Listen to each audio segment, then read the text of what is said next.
Hello everyone and welcome back to Terrifying Bedtime Tales. I know many of you use these videos to fall asleep, so before you drift off, I'd love it if you could leave a comment letting me know where you're listening from around the world. Also, don't forget to like and subscribe if you're enjoying this video. In the small, isolated town of Redwood Falls, a sense of unease had begun to permeate through the crisp autumn air. The town, surrounded by dense forests and overshadowed by the towering peaks of Mount Eldridge, was usually a peaceful haven. But as the days grew shorter and the nights colder, a chilling fear took hold among the residents. Whispers of an unseen terror spread like wildfire, tightening its grip on the hearts of everyone who called Redwood Falls home. It all began with the disappearance of Old Man Jenkins, the town's eccentric and reclusive woodsman. Known for his daily treks into the forest, Jenkins had always returned by nightfall. However, one evening, he simply didn't come back. Search parties combed the woods for days, but no trace of him was found, not even a footprint. It was as if the earth had swallowed him whole. The town sheriff, Anna Pierce, was deeply troubled by Jenkins' disappearance. With 20 years on the force, she thought she had seen it all. But this case left her feeling unsettled. The lack of evidence made it impossible to form a rational explanation, and the fear of the unknown began to eat away at her. As the days passed, more unsettling events occurred. Pets went missing, and wildlife seemed to vanish from the area. The forest, once teeming with the sounds of life, grew eerily silent. Residents reported hearing strange noises at night, soft whispers, eerie moans, and the sounds of something large moving stealthily through the underbrush. But each morning, when they expected to find evidence of these nocturnal activities, the ground remained undisturbed, covered in a thick blanket of untouched leaves. The situation reached a tipping point when the Thompson family reported seeing fleeting shadows moving past their windows at night, too quick to be human, yet too substantial to be dismissed as mere figments of the imagination. The family's young daughter, Emily, spoke of a dark shape that watched her from the edge of the woods, where the shadows were deepest. Sheriff Pierce, feeling the pressure to provide answers, called a town meeting. The local school's auditorium was packed, the air thick with tension and fear. As she stood on the stage, she could see the worry etched on every face. People were scared, and they looked to her for reassurance, a reassurance she couldn't give. "We are doing everything we can to uncover the source of these disturbances," she announced, her voice steady despite her doubts. "I urge everyone to stay vigilant and report anything unusual. We don't know what we're dealing with, but we will face it together as a community." But her words did little to soothe the town's collective anxiety. That very night, the unseen terror escalated. The Johnsons' house, located on the edge of town nearest the forest, was found abandoned at dawn. Breakfast was still on the table, the food cold and untouched. The family car was in the driveway, and all personal belongings were in place. But the Johnsons were gone, vanished without a trace. Panic set in, and some families decided to leave Redwood Falls, at least until the mystery was resolved. Those who stayed barricaded their doors and windows at night, afraid of what might be lurking in the darkness. Amid the chaos, a group of brave souls, led by Sheriff Pierce, decided to take matters into their own hands. They planned a nighttime expedition into the forest.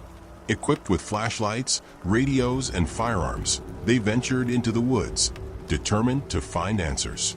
The forest was suffocatingly silent, the beam of their flashlights catching only trees and shadows.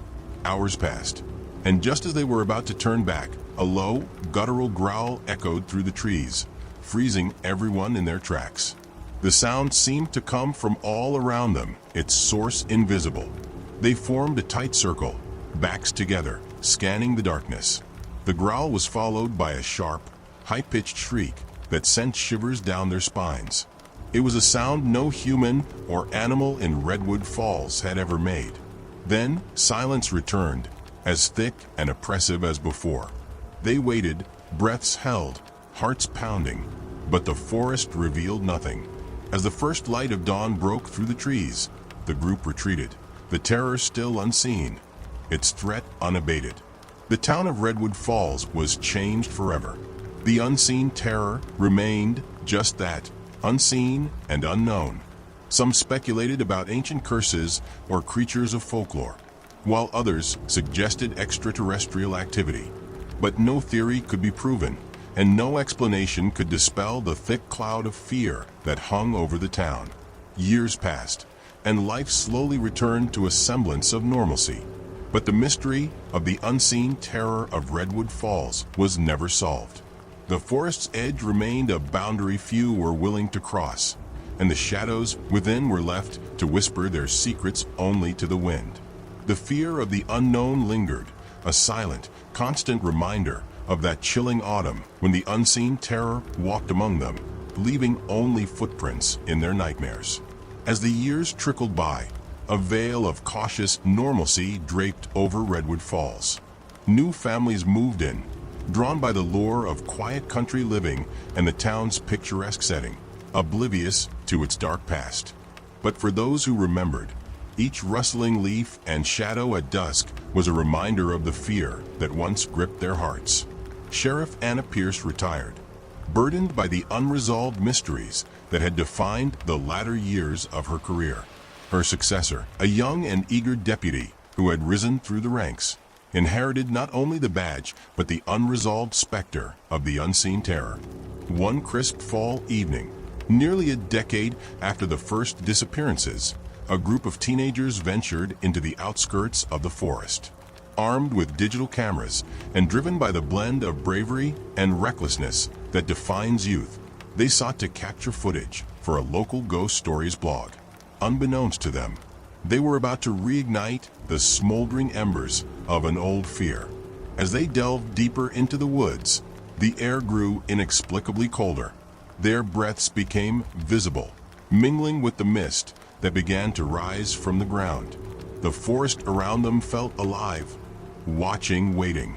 Suddenly, their camera picked up an unexpected figure, a fleeting, indistinct shape that moved with unnatural speed. The camera's night vision cast everything in a ghostly green hue, but the figure was unmistakably. The footage went viral overnight. Old stories resurfaced, and the town's fears reignited. This time, the interest was not confined to Redwood Falls. Curiosity seekers and paranormal investigators flooded the town, eager to catch a glimpse of the phenomenon. With the town under the spotlight, Mayor Helen Baxter saw an opportunity to control the narrative. She organized a town-sponsored investigation, inviting renowned paranormal experts and scientists to explore the forest. This, she argued, would provide answers and restore peace to the community. The team set up their equipment, using technology that was not available during the first incidents. Thermal cameras, motion sensors, and high-definition audio recorders dotted the landscape where the sightings had been most frequent.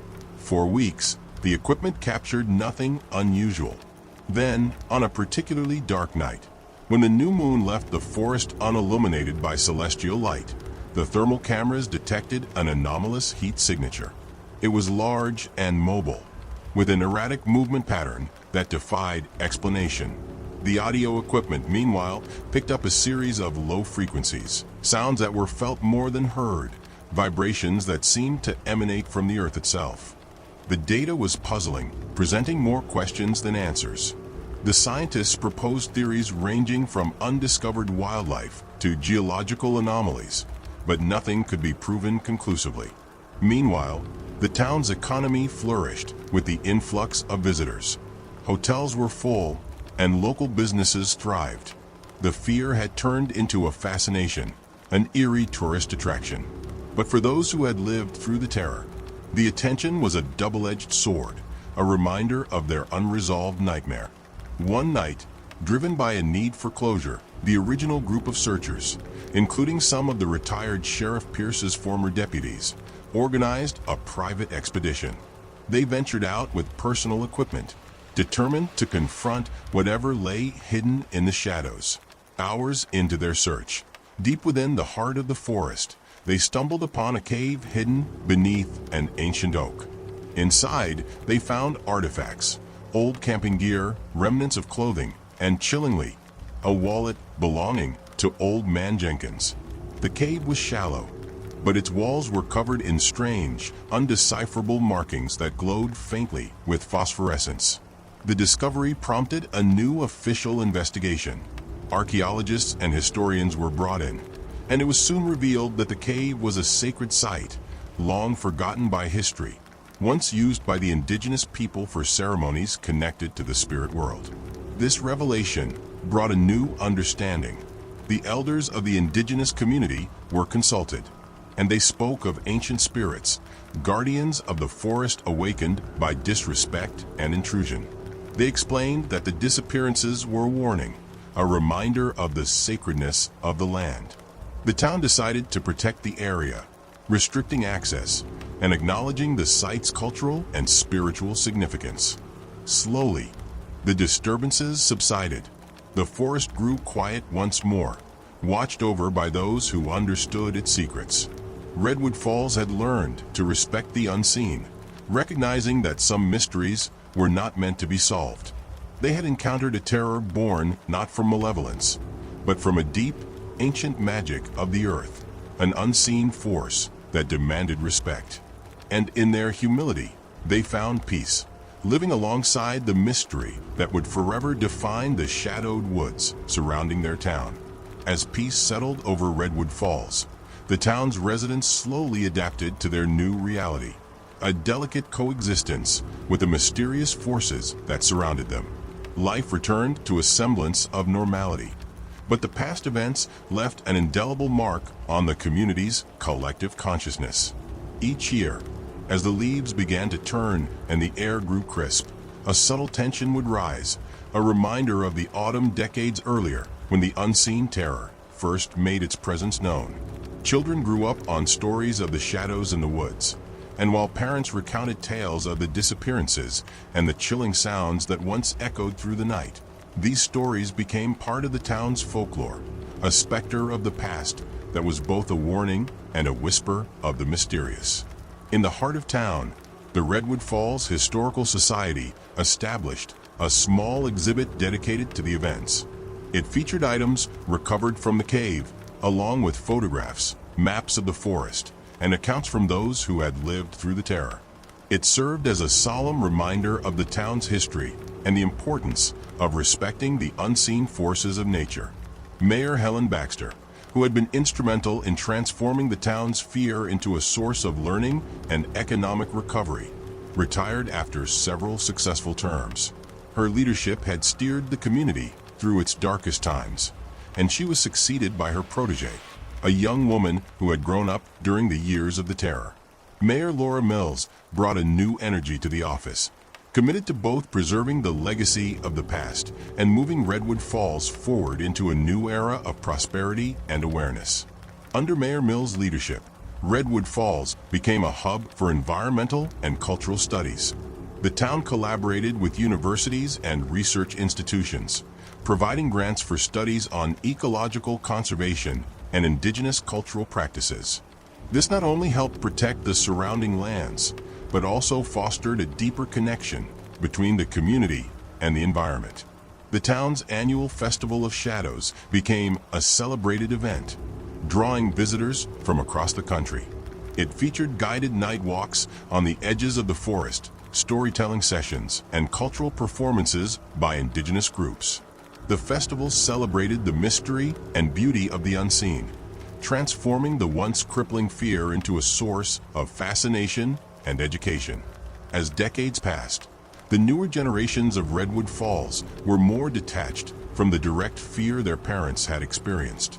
For them, the forest and its mysteries were less about terror and more about respect and wonder.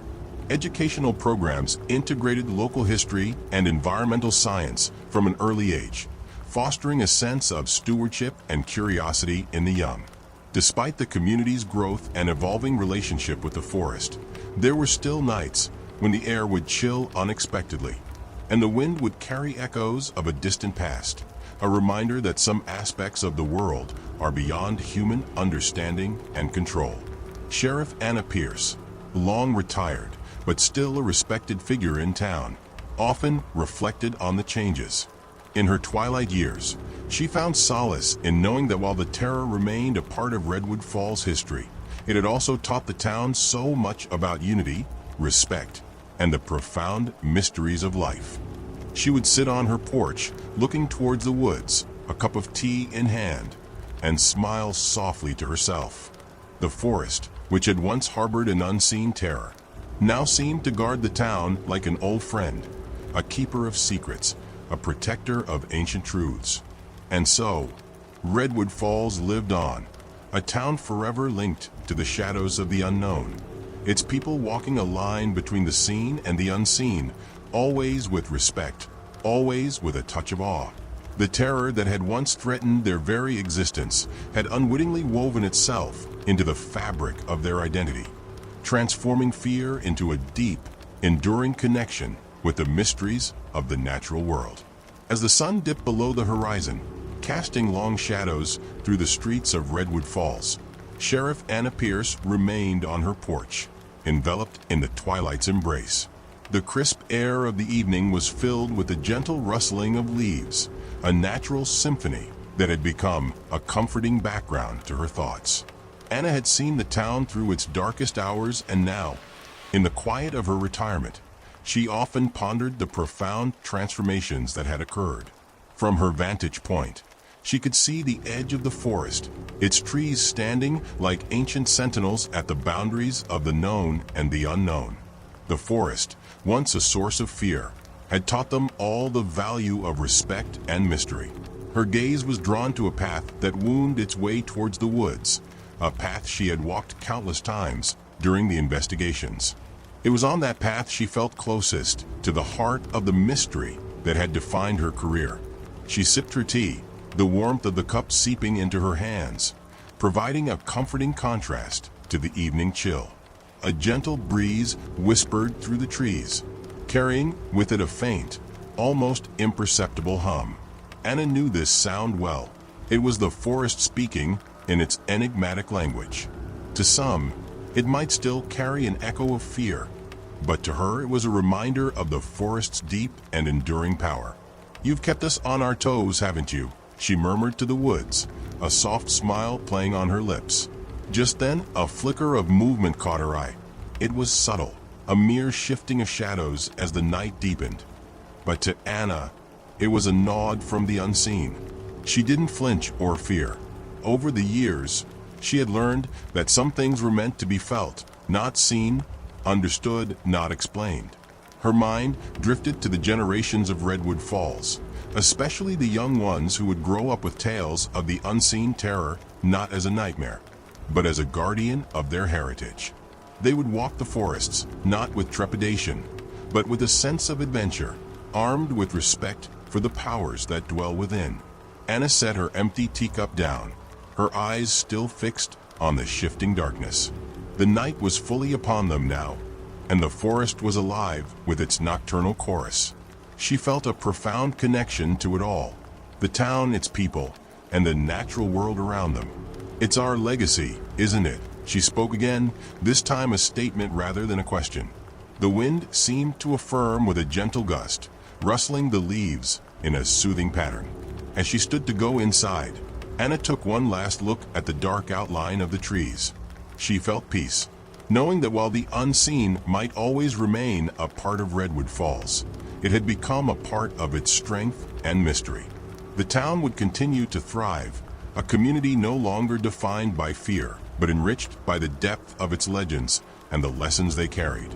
She turned back toward her home, the lights inside casting a warm glow through the windows, beckoning her back to the comfort of the familiar. And as she stepped inside, closing the door behind her, the sounds of the forest continued to whisper, a timeless dialogue between the past and the present, a dialogue that, like the forest itself, would go on forever.